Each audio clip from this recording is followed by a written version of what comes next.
Okay, well, let's turn to anti-Israel activist and former Columbia University graduate Mahmoud Khalil. As we know, who was involved in all those anti-Israel demonstrations. And now in a recent interview with the New York Times, he defended the October 7 terror attack by Hamas. He appeared on the Ezra Klein Show podcast, and he said, although he thinks that the Hamas attack that killed more than 1,200 people and captured 250, and as we know, 50 hostages are still being held in Gaza in terror tunnels. This was just a way for Gaza to be heard. Listen to this. I think it's more the latter, like just to break the cycle, to break that Palestinians are not being heard. And to me, it's a desperate attempt to the word that Palestinians are here, that Palestinians are part of the equation. That was my interpretation of why Hamas did the October 7 attacks on Israel. It's just so sick. I just don't understand how anyone could rationalize it. Well, first of all, shame on Ezra Klein. Shame on Ezra Klein for having this person on his show. Ezra has a very highly ranked liberal left of center podcast.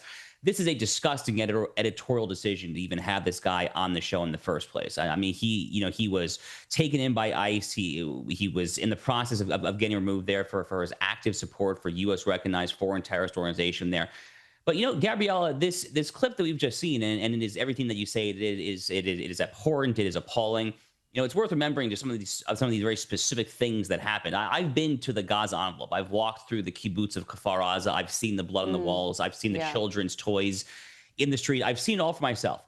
So I would be interested to see if this individual, Mahmoud Khalil, will be willing to look in the face of a grieving mother whose child was murdered, whose daughter was sexually mutilated and raped and then killed. I mean, horrific stuff there. But listening to the specific way that he describes this clip, a desperate act to be heard. I can't help but think of the old Stalinist line from the Soviet Union era, that one death is a tragedy, but 1,000 deaths is a statistic. That's kind of the same mentality that I hear when I listen to Mahmoud Khalil speak. I mean, let's not forget that 1,200 people, roughly speaking, lost their lives. There were 250 others who were taken hostage, dozens, if not hundreds more, who were raped and lived to tell the tale there. He's really channeling this far left Stalinist mentality of just kind of aggregating deaths and calling it kind of just a statistic. It's disgusting stuff. And really, I kind of come back to what I said at the beginning. Shame on Ezra Klein for giving this guy a platform in the first place. Absolutely. No, I've been to Cafe Azar as well, and the site of the Nova Music Festival, and that has stayed with me there. The energy on the ground there was absolutely terrifying. Yeah, I agree. Shame on Ezra Klein. Now, the New York Times is also reporting that elite colleges, Columbia and Brown, they must disclose their admissions and race data following their settlement with President Trump. So this is essentially because the Trump administration has been pushing colleges to use, wait for it, merit-based processes. What a concept that is, rather than focusing on DEI. Do you welcome this? Oh, 1,000%. Look, I mean, all of this should have happened 2 years ago. It was actually the summer of 2023 that the U.S. Supreme Court ruled in the Students for Fair Admission versus Harvard College case that so-called affirmative action, aka anti-white racism when it comes to university admissions.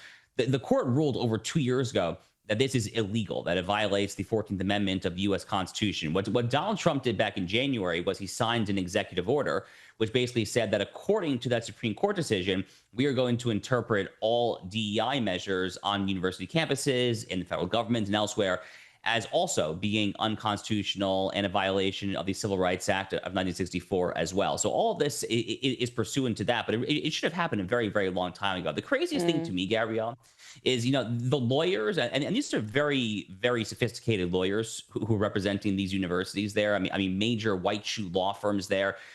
These universities are dragging out this process for months and months. In the case of Columbia, ultimately settling for $200 million. Harvard's rumored to potentially settle for $500 million. And literally for what? I mean, think about what they're actually arguing. They're actually taking an affirmative stance that they have the right, perhaps even the duty or the obligation to discriminate on the basis of race. That's actually what they are doing. A lot of the media here in the United States frame this as the Trump administration cracking down on anti-Semitism. That's definitely part of it, but it's actually only part of it. Maybe even only a small part of it, because the broader part of it is they are literally just saying, as you correctly framed it at the outset, they're just saying you have to abide by Title VI of the Civil Rights Act. You have to abide by the 14th Amendment. You can't discriminate on the basis of race, sex, national origin, et cetera, et cetera, et cetera. There, the fact that the universities are fighting this tooth and nail to their seeming death, that's the craziest part of it all to me. Oh, absolutely.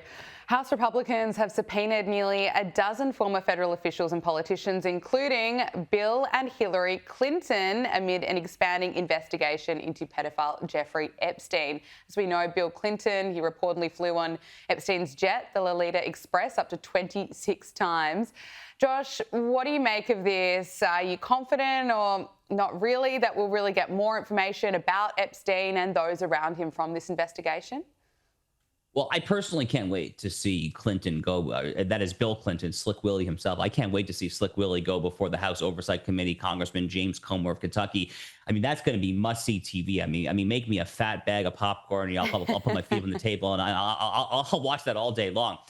I mean, you know, Gabriella, when Pam Bondi and Kash Patel at the DOJ and the FBI released, to mixed reaction at best, their announcement that there was no list, that Epstein did indeed kill himself and so forth there, it struck me right away that one of the most obvious things that Trump's defenders should have done, even at that time, was say, wait, you're gonna say that Donald Trump is covering up because he might be in the Epstein files? Have you talked about Bill Clinton, this guy who was literally on the plane 26 times? Yeah, I mean, the Wall Street Journal currently being sued by Donald Trump there. I mean, they had this article there talking about this, you know, this 50th birthday card Trump there. Maybe he wrote it, maybe he didn't. I don't know. We'll see what the lawsuit happens there. But, you know, on the one hand, you have Donald Trump allegedly doing his 50th birthday card once with like a little, lascivious drawing. On the other hand, we literally know for a fact, based on the manifest, that Clinton was on this plane dozens of times there. So it's really just absurd. Now, where is this ultimately going to go? I don't know. Apparently, there was actually just a major meeting in Washington just over the past 12 to 16 hours or so between J.D. Vance and Kash Patel and Pam Bondi trying to talk about what the administration's response should be to the Epstein files. Gabrielle, my personal take is essentially as follows. I am not a huge fan of the way the administration has handled this. I also think that it is very, very, very far from the median Trump voters' primary concern there. The Trump administration is currently winning on virtually all fronts. They are firing on all cylinders right now. And I think that the sooner they can find some way to try to satisfy all sides, move on, the better. Yeah, absolutely. Now, finally, it's been revealed and reported that two of the largest banks kicked Donald Trump and his money out following pressure from the Biden administration's banking regulators after the January 6th riots. So the New York Post reports that JP Morgan and Bank of America debanked President Trump. Trump says that he thinks banks discriminate against many conservatives, and the White House is preparing an executive order that'll instruct regulators to review banks for politicized or unlawful debanking practices. What are your thoughts on this? So debanking has been one of the under-the-radar biggest issues facing America for at least 6, 7, 8 years, give or take. This has happened to a lot. I literally personally know people, many people actually, who have lost their bank accounts, their Venmo, PayPal, or they're just checking their credit card accounts due to their political beliefs. This has been happening actually for a very, very long time. It's really not that dissimilar to our issues here when it comes to big tech, when it comes to being deplatformed or censored or shadow banned there. It's a very similar dynamic happening when it comes to financial institutions. By the way, Gabriella, there's no logical reason why it necessarily has to stop just with banks. I mean, what about your local dentist, your local doctor? Are they going to stop serving you because you happen to be a Trump supporter there?